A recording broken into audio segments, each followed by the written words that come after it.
America's South. Notorious for its white, Christian, and conservative culture. It's gun-loving, God, and gay-fearing people. America's South is the only area on a map that when I look at it, I shudder. It's like when you have the Super Mario map and the easy levels are all in happy fun land, but the closer you get to Bowser, the more the map starts to turn into scary monster lava hell territory. Ironic considering these people are all trying to get into heaven, but that's basically the South of America. Not to be confused with South America, which I would very much rather go. Damn it! I'm spoiling so much already. Well, I'm sure you've already connected the dots. Today, we're traveling down south. If you aren't up to date, around 3 months ago, I went on a conservative bender and haven't really recovered since. I tried a bunch of different conservative products, all in the name of research, and I tried them because of their pompous and almost performative branding. These brands are geared towards conservatives so explicitly that it makes you wonder if we should just have more blatantly gay things to balance it out. A lot of you picked up on this in the comments. I mean, we know that they do it in spite of liberals, but they're basically doing the same thing that they've accused the left of so adamantly, shoving it in our faces. Left-wing woke politics crammed down our throats in every sphere of life. And may I add, way more than they accused us of doing. But it works. Because conservatives in America crave culture, and ultimately, they're jealous of queer people for having it. So businesses are taking advantage of that, selling a political party to its own people. But today, I want to take things a step further. You see, last time I was in the comfort of my own home, but for this video, I'll be taking an on-the-ground approach and traveling down south to visit conservative businesses in person to get a better sense of the conservative identity and communities surrounding it. Now, I don't want to do this, and in fact would not be driving down the East Coast if not for an actual legitimate reason besides content. And it just so happens that I actually already had plans to drive down to Florida with my girlfriend to surprise my grandpa for his 80th birthday, so I thought, what better time to do this? So no, I wasn't going to subject myself to hours of travel if I didn't have a better reason than making money, because I'm not that shallow, and frankly, I'm offended you were even thinking that. It's actually for the tax write-offs. I'm doing it for the tax write-offs. Listen, there's only one thing worse than hell, and that's having to pay taxes in hell, so cut me some slack, all right?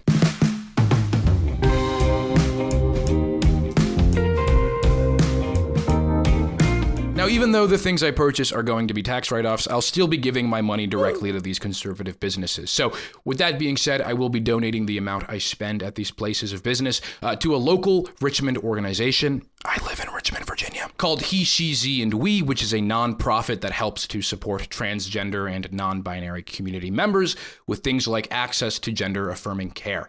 If you would like to help raise money as well, the link for donation will be in the description. Now let's get down to brass tacks. My girlfriend Grace and I were driving from Virginia all the way down to Fort Lauderdale, Florida, giving us a total of 13 hours and some change. We started thinking, what place could properly represent the conservative zeitgeist in its most visceral way? As we started driving and got further down south, the more we passed by Jesus billboards, Confederate flags, Trump paraphernalia, gun ranges, Trump paraphernalia stores, gun ranges with cafes. I mean, it really felt like the progression of a Mario game, but if Bowser was MAGA. And these options were great and all, but my goal was to get content, not die. And that's when we passed it.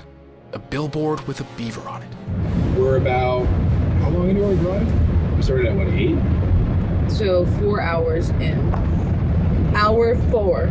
Oh, damn. We're 3.5 hours in.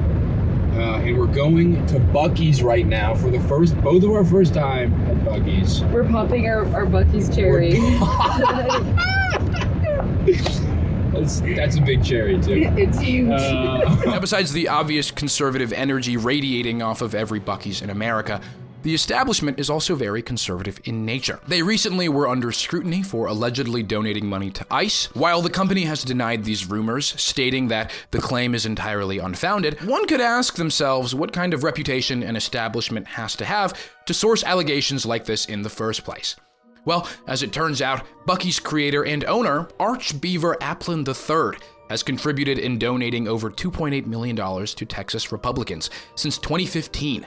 Making him one of the largest Republican donors in the state. A couple of these donations include a $250,000 donation to Greg Abbott's campaign in 2025 and a $200,000 donation to now Texas Lieutenant Governor Dan Patrick's campaign in 2025 as well. But I mean, with a name like Archbeaver Applin III, are we surprised?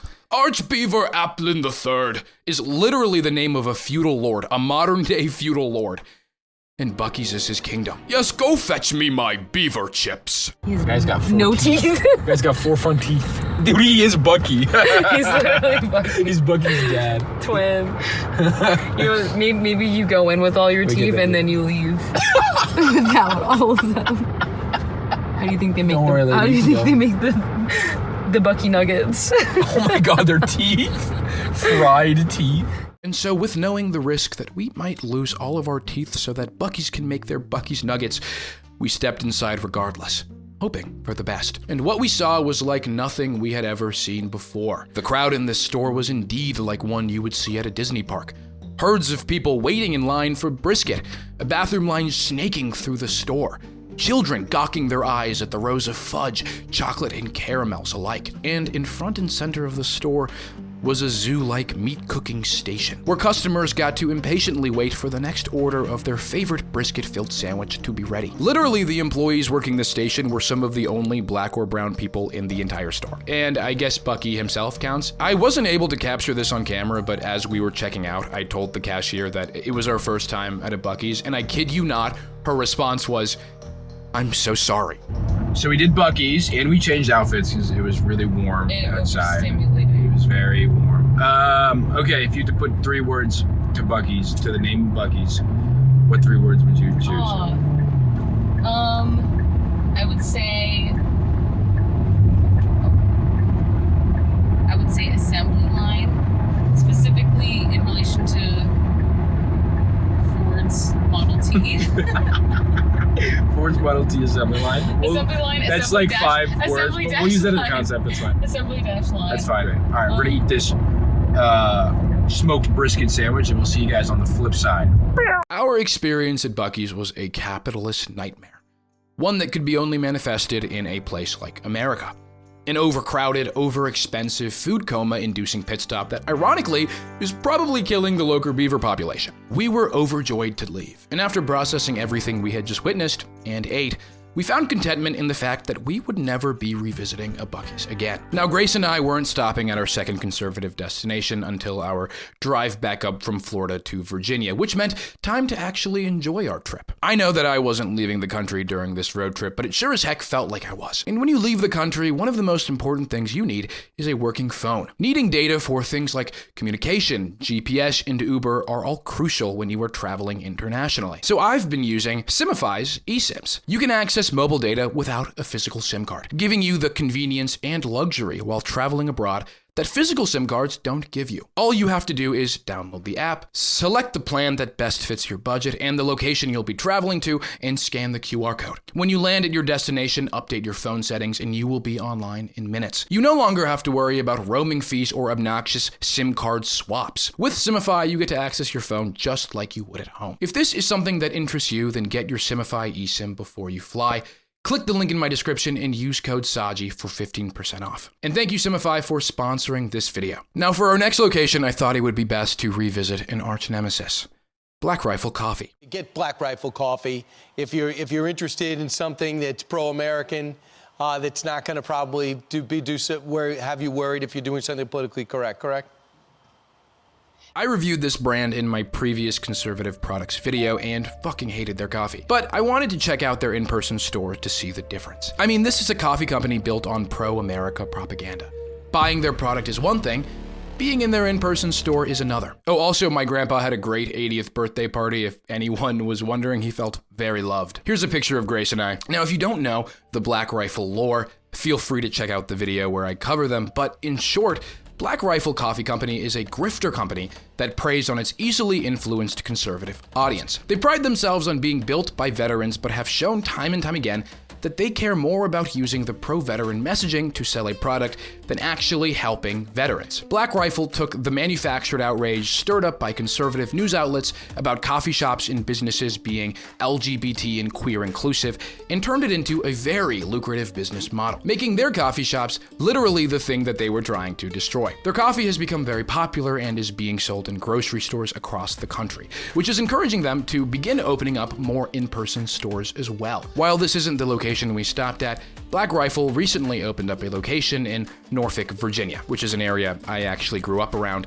And I just wanted to read a couple of the comments under a Reddit post announcing the store's opening. Black Rifle Coffee Company, now open in Ward's Corner across from Virginia Ham Shop. Breakfast at Black Rifle, lunch at Mission Barbecue, dinner at Guy Fieri's, bottle of pills before bed. Hi, yes, I'd like a Patriots-only Frappuccino with a shot of treason, extra cognitive dissonance, hold the honesty, please. You can burn your own beans for less. I heard if you're at the register and click your heels while saying lock her up 3 times, you get a free coffee and a high-capacity Magpul magazine. Wasn't that at KFC?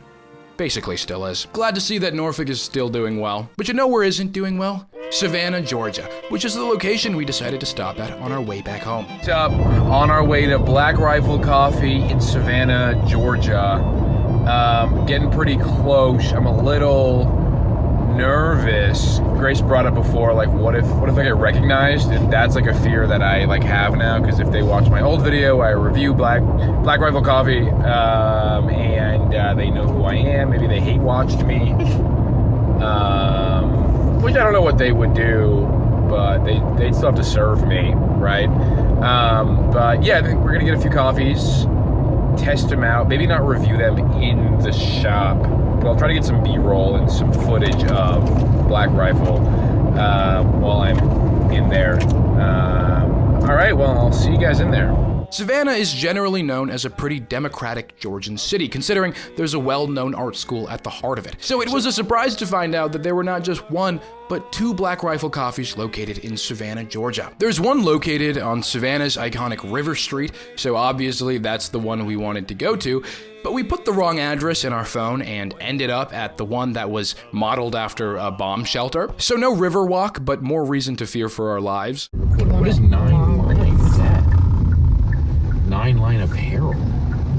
Quick sidebar, but it turns out that Black Rifle Coffee has been in partnership with a conservative apparel company called 9 Line Apparel for some time now to aid in opening up more shops all over the country. But this one and several others are a little different. This one, and I think maybe 10 more, are technically owned by 9 Line. Okay. Which is all the stuff you're going to see on that side. Gotcha. They came with an idea to have a partnership. The coffee shop inside our store. The headquarters for 9 Line. Black Rifle. So do they own Black Rifle? No, it's just a partnership. Just a partnership. Yeah. They're typically attached, like in this store specifically, where you can just freely walk over without there being a distinct change in store. 9 Line is just like Black Rifle, where they do the same patriotism grift scheme, except instead of coffee, it's clothing and different kinds of conservative merchandising. I took some pictures of some of the clothing inside, but here are some other designs I found online that do a good job representing their overall message. Kill 'em all terrorist tour. For God and country. You're an American, start acting like it. Ice, ice, baby. Which I don't know, I think I liked it better when conservatives weren't so aware of how evil they were. Anyway, that was a quick sidebar. Didn't mean to take away from the real star of the show. They're building something else here. This looks like a warehouse in the middle of nowhere. I wonder if they just couldn't get any leasing space around other businesses because nobody fucking likes them. See how many stairs we got as I just drive up. Black Rifle's over here to the right. If you could turn the camera. Sweetie, thank you. Black Rifle. I'm nervous. Deep breathing, deep breaths. Okay, there's a big rooster on a motorcycle over there. So it looks like there's an apparel store beside it. So we're gonna check that out too. And if you're seeing this video, that means I'm alive, which is a good thing right now. Thank you. And I don't have much else to say. I'm just stalling. So let's just. So we went inside, and lo and behold, what did we discover? What was essentially the set design for a conservative amusement park ride. You know how park rides like to decorate the waiting areas on theme with the ride itself?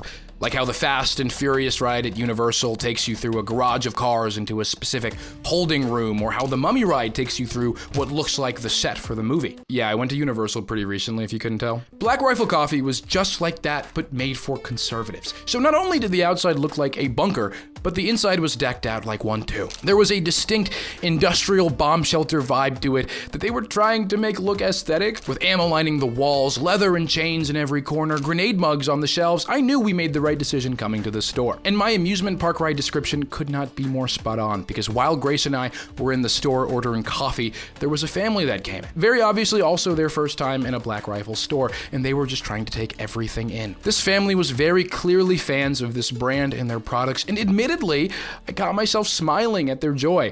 Until I remembered that I wasn't in line for a roller coaster, I was in line for stomach problems, because I was about to try a bunch of coffee for your enjoyment and intrigue. Looking at the menu, we chose a couple of the custom coffees labeled as hero drinks, and just reading the descriptions, they looked a little complicated. Almost too complicated for my simple, conservative, coffee-loving mind to be able to even comprehend. Hey, this is post Black Rifle Coffee.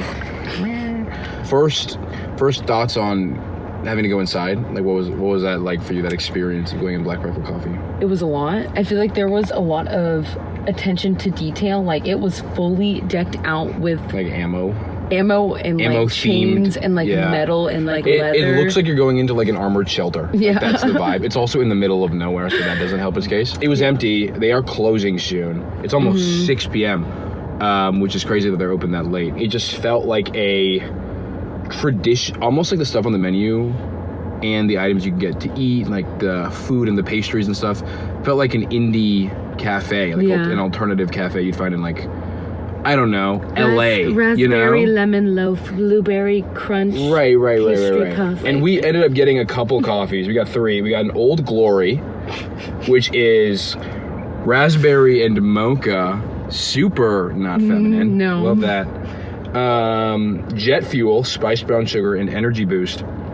And the Savannah Bee Honey Latte, which is only local to this Black Rifle Coffee in Savannah, Georgia. So we're gonna give the Old Glory a taste. You wanna try first? The OG, they call it? The Old Glory. Careful with spilling. Also, the lids they gave us don't fit, so they're all, we have 3 coffees we spilled all in our car, basically, but we're fine. Okay. Tastes a little bit like medicine. If it's good, you don't need to lie. Because I did already try it and I do kind of like it. I don't. I'm not lying. I don't enjoy that. I'm like, just, you could say you like it. But also, I don't really like sweet coffee, so. Yeah, this is really sweet. But what's interesting is their whole branding is like black coffee, right? Like real coffee for real men. But all of their options to buy felt very Starbucks coded to me. It was a little And this fruity. is, I would low-key drink this. Flavors. If sold at Black Rifle. I could get this coffee probably at any other coffee shop. You know, it's not bad. Again, I don't think the problem with the coffee is going to be the taste. It'll just be all of the fucking propaganda involved to sell the coffee. That's true. Like, if they liked the coffee that much, they could sell it based on the merit of its taste. Look at their social media and find out, what are they selling? Are they selling a product? Are they selling a service? Or are they selling politics? Increasingly these days, it seems like everyone's selling politics. Okay, this is the Savannah Bee Honey Latte, local honey, espresso, and cinnamon.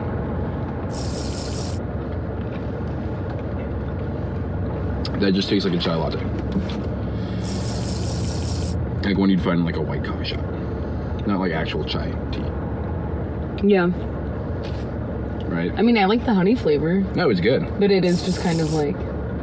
That's what I'm saying. It doesn't taste Republican. This one's called Jet Fuel, spiced brown sugar, and energy boost. So maybe something other than caffeine? Or they were just like, they'll never know the difference.